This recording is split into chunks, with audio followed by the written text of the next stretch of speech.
버사 셜리와 윌터 셜리. 버사 셜리는 자그마한 노란 집 문 앞에 서서 남편에게 손을 흔들었다. 남편인 윌터 셜리는 볼링브룩 고등학교로 오랜만에 출근하는 길이었다.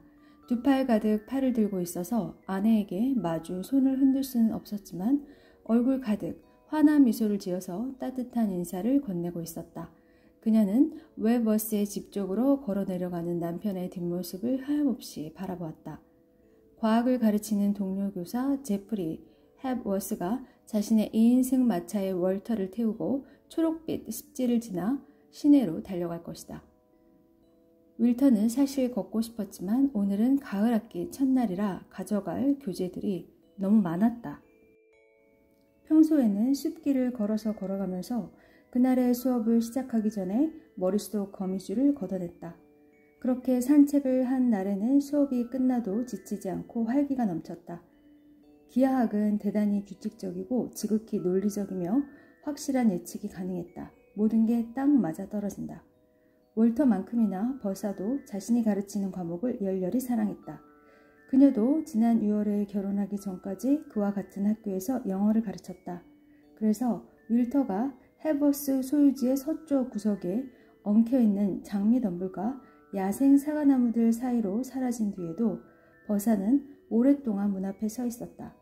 남편과 함께 학교로 가고 싶었다.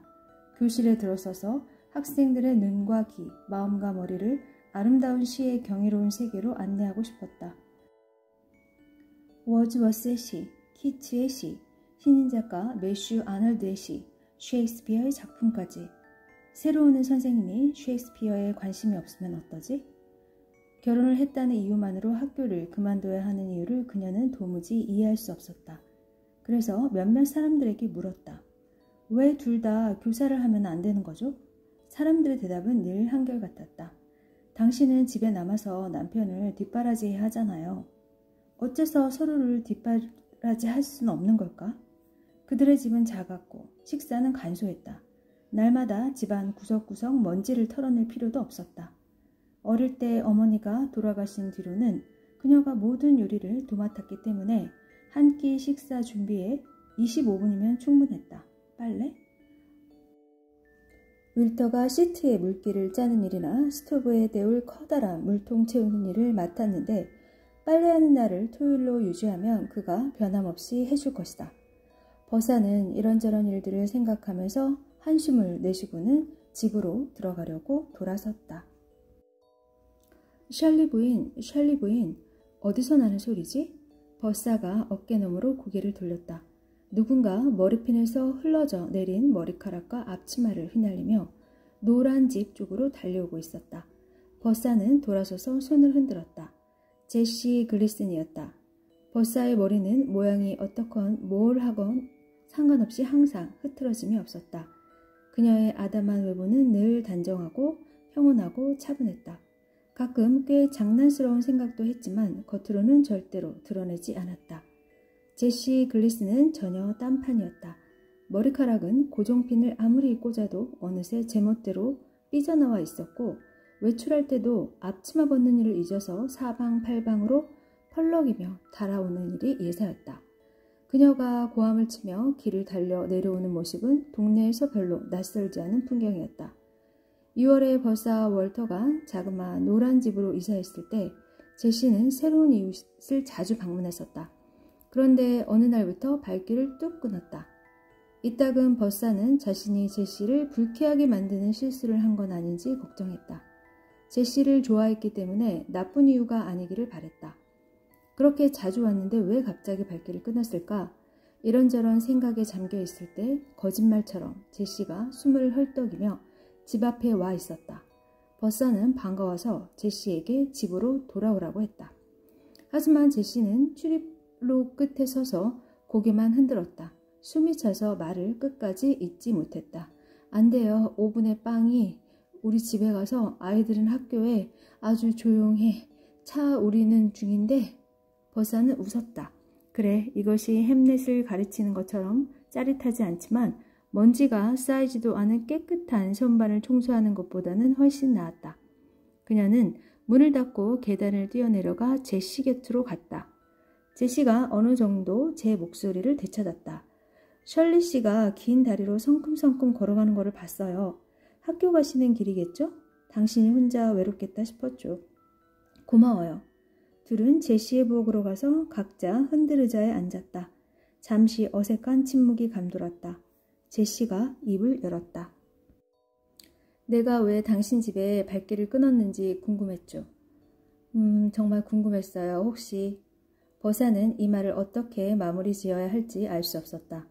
궁금할 거 없어요. 어떻게 설명할지 막막했는데 당신한테 얘기는 해줘야겠다는 생각이 들었어요. 셜리 씨가 제프리와 함께 떠나는 게 보이길래 당신이 이제 혼자 있겠구나 싶었죠. 당신은 혼자 있을 때가 없는데 그녀가 말꼬리를 흐렸다. 그래서요? 그래서 내 마음에 용기가 솟았어요. 당신에게 말하겠다고요. 뭘 말해요? 당신네 집에 몇 번 가고 나서 더 이상 갈 수가 없었어요. 네, 왜요? 왜라니요? 늘 끊이지 않는 그 애정어린 행동들을 견딜 수가 없었어요. 당신들이 항상 껴안고 있다거나 한다는 게 아니에요? 셜리 씨의 눈길이 항상 당신을 따라다닌다고요. 당신이 차를 짓는 간단한 일을 하고 있을 때조차 말이에요. 그리고 당신도 그래요. 남편을 쳐다보고 또 쳐다봐요. 그에게 날개라도 달린 것처럼. 그에게는 날개가 달렸어. 제시의 말이 정확해.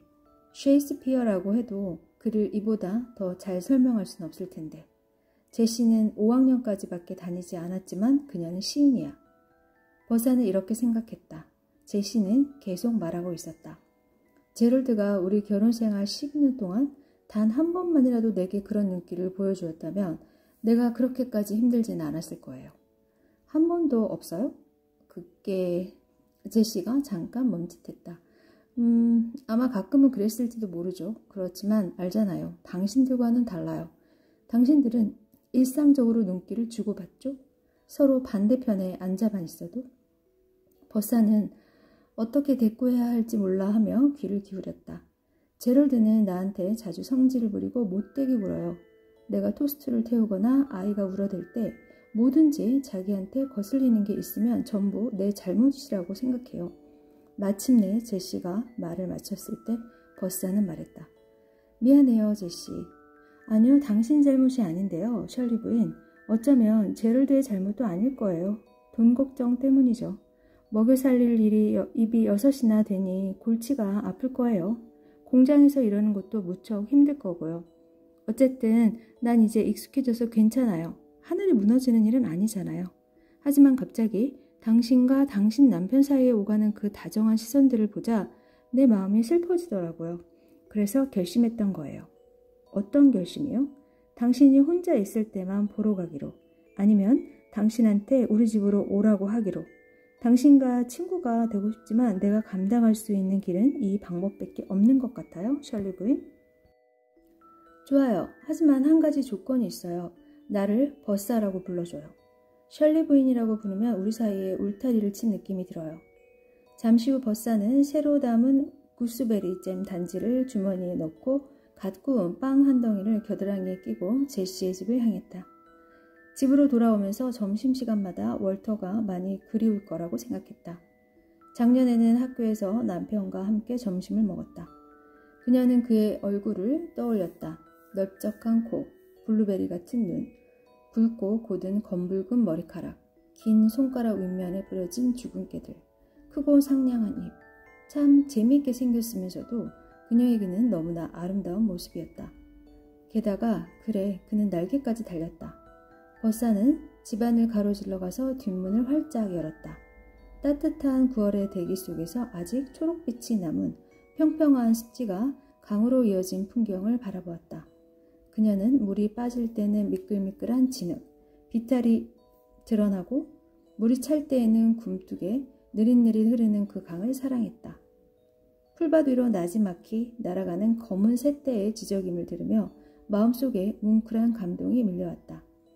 저 새들은 남쪽으로 떠날 준비를 하고 있어.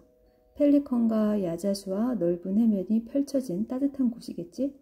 하지만 난 저들을 따라가고 싶지 않아. 지금 내가 사는 바로 이곳에 계속 머물고 싶어. 느리게 흐르는 저 사랑스러운 강물을 바라보며 언제까지나 변함없이 지금과 같았으면 좋겠어.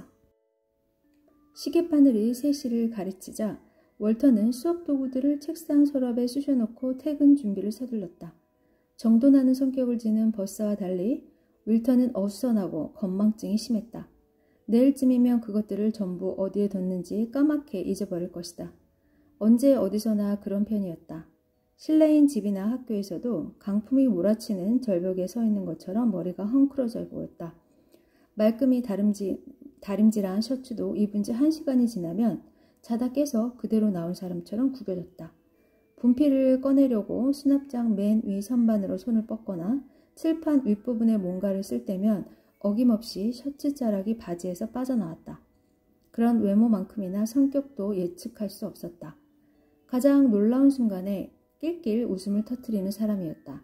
예를 들면 기하학적 정리가 지닌 기적적인 완벽함을 증명하고 QED라고 적는 순간에 웃음을 터뜨렸다.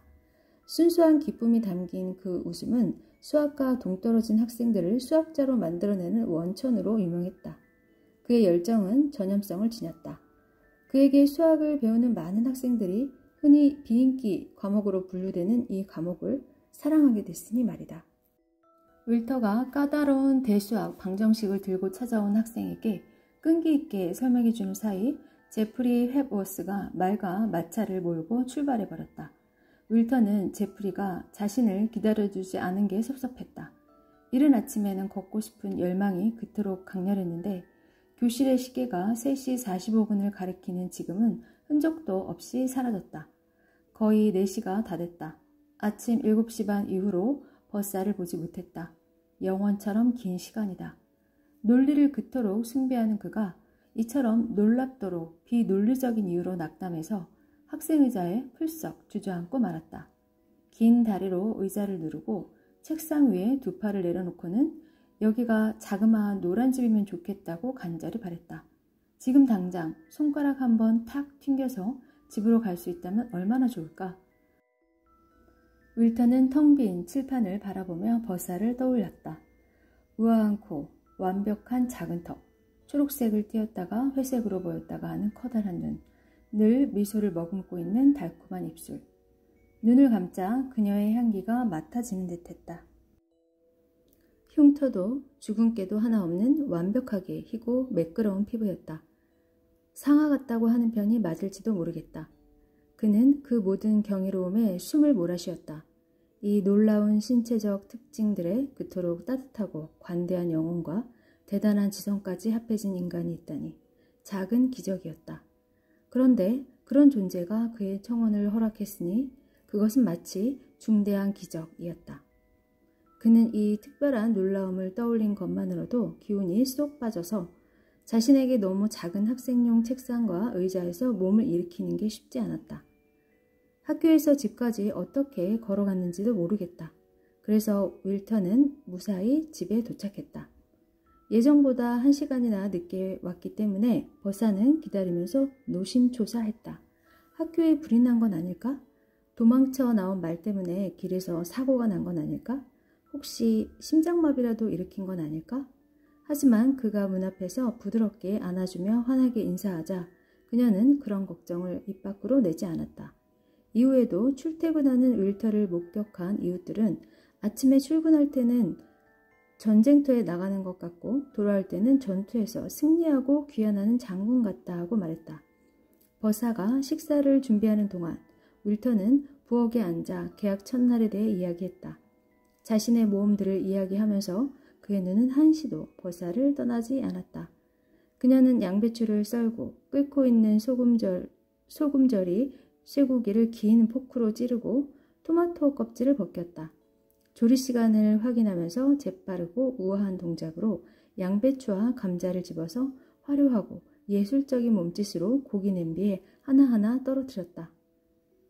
윌터에게는 그 모든 것이 어느 뛰어난 무용수가 자신만을 위해 안무한 춤을 선보이는 특별 공연과 같았다. 버사는 식사를 준비하고 시간을 재고 이리저리 움직이느라 바쁜 와중에도 남편이 하는 모든 말에 귀를 기울였다. 나중에 식탁에 앉았을 때 그녀는 남편이 설명한 하루의 이모저모를 대화의 주제로 삼았다. 그의 수업에 대해 자세히 물어보면서 자신이 사실은 수학을 싫어하고 특히 기하학을 싫어한다는 사실이나 11학년 때 대수에서 낙제할 뻔했다는 사실은 요령껏 숨겼다. 제시도 윌터와 함께 있는 자리를 즐기면 좋을 텐데 안타까워. 셋이 함께면 틀림없이 멋진 조화를 이뤘을 텐데. 버사는 윌터에게 버터를 건네며 이렇게 생각했다. 기적. 몇 주가 지나 10월 중순이 되었다. 버사는 낯선 곳에 고립된 외로움을 달래려고 또 고등학교에서 영어를 가르치던 시간들이 계속 그리워서 근처 숲으로 산책을 나갔고 가을이 물들인 색들에 경탄했다. 특히 단풍나무의 선명한 빨강을 사랑했다. 아마 열정적이고 과장된 모습이 윌터의 성격과 닮아서였을 것이다. 버사는 윌터처럼 활기차고 재미있고 경이로운 상상력이 넘치는 사람을 한 번도 본 적이 없었다. 이상하게 생긴 외모에도 불구하고 윌터는 여자들에게 인기가 있었다. 버사는 그가 동경의 눈빛을 보내는 모든 여자들을 뿌리치고 자신을 택해서 놀랬다. 사범학교에서 학생들을 배꼽지게 하던 윌터의 모습이 어제의 일처럼 선명하게 떠오른다. 그때 그가 말을 뚝 끊더니 무리의 끄트머리에 서 있는 그녀에게 다가와 이렇게 속삭였다. 시내로 가서 차 한잔 합시다. 그가 자신의 손을 잡고 방에서 빠져나갈 때 그녀는 왕자 춤추는 신들렐라가 된 기분이었다. 버사는 그 순간의 감정을 뚜렷이 기억했고 떠올릴 때마다 늘 새로웠다. 그녀는 스스로를 옅은 금발에 분필처럼 하얀 피부를 지닌 개성없고 밋밋한 사람으로 생각했는데 그런 자신을 세상에서 가장 아름답고 흥미로운 여자로 여기는 이 남자와 결혼까지 했다. 그녀가 다채로운 자연색들을 머금은 가로수 숲을 산책한 이야기를 하면 그는 로미오와 줄리엣의 한 장면을 듣듯 열성적으로 귀를 기울였다. 하지만 오늘은 월요일이다. 주말이 끝나서 윌터는 다시 설거지통과 빨래판, 빗자루와 먼지털이가 뒤섞인 곳에 버사를 남겨놓고 학교로 출근했다. 그녀는 주부와 아내로만 사는 인생이 만족스럽지 않았다. 남편도 소중하지만 결혼 전 영어 교사로서 활약했던 수업 시간이 무척 그리웠다. 햄릿의 행동과 행동하지 않음에 담긴 의미, 코델리아가 처한 공경, 맥베스 부인의 몰락을 다루는 열변 토론들이 사무쳤다. 버사는 월요일이 싫었다. 그녀는 주부로서는 미숙하고 열의도 없지만 좋은 선생님이었다. 교실에 들어서서 사랑하는 문학을 학생들에게 소개할 때면 평소에 수줍음을 잘 타던 모습은 완전히 사라지고 다른 사람이 되었다. 버사는 그런 자신의 모습이 좋았다. 그녀가 가르치던 학생들이 7명이나 따로 윌터를 찾아와서 버사 선생님이 떠난 뒤 영어 수업이 영 재미없다고 말했다니 그녀만큼이나 학생들도 그녀를 그리워하는 게 분명했다. 버사는 우주의 부당한 기운이 자신의 영혼을 갉아먹고 있는 것 같았다. 아닌 게 아니라 몸이 좋지 않았다. 벌써 몇 주째 몸이 아팠다. 자꾸 지치는 어떤 끔찍한 병에 걸린 걸까? 폐결핵일지도 모르겠다. 윌터에게는 말하지 않았다. 그는 학교 일로 바빴고 종종 피곤해했다. 그가 이미 짊어지고 있는 짐에 다른 짐까지 더해주고 싶지 않았다. 솔직히 말하면 그녀 스스로 자신의 짐을 짊어지고 싶었다. 여태까지는 늘 제시가 버사의 집을 찾아왔다. 그녀는 기대감과 반쯤 부끄러움이 담긴 표정으로 셜리 부부의 집 문 앞에 서 있곤 했다. 하지만 지금 버사는 갑자기 제시를 찾아가고 싶은 충동을 느꼈다. 원피스 위에 가벼운 코트를 걸치고 혹시 마음이 변할까봐 재빨리 집을 나섰다.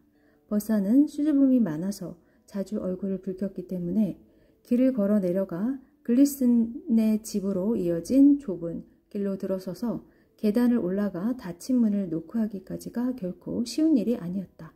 제시가 문을 열었을 때 버사는 머뭇머뭇 말했다. 혹시 스토브에 차를 올려놓지 않았나 싶어서요. 그 말에 제시가 지은 표정은 버사의 영혼에서 수줍음의 장막을 걷어냈다. 제시는 여왕을 맞이하듯 버사를 환영했다. 들어와요. 오, 이럴 수가. 당신을 보니 정말 행복해요. 마침 오븐에서 호박파이를 꺼냈는데 정말 맛있는 파티를 열 수 있겠네요. 어머나 세상에, 지루한 아침에 이렇게 사랑스러운 일이 생기다니. 제니가 학교에 다니기 시작한 다음부터 마음이 너무 허전했거든요. 심하게 울적한 기분이 들어서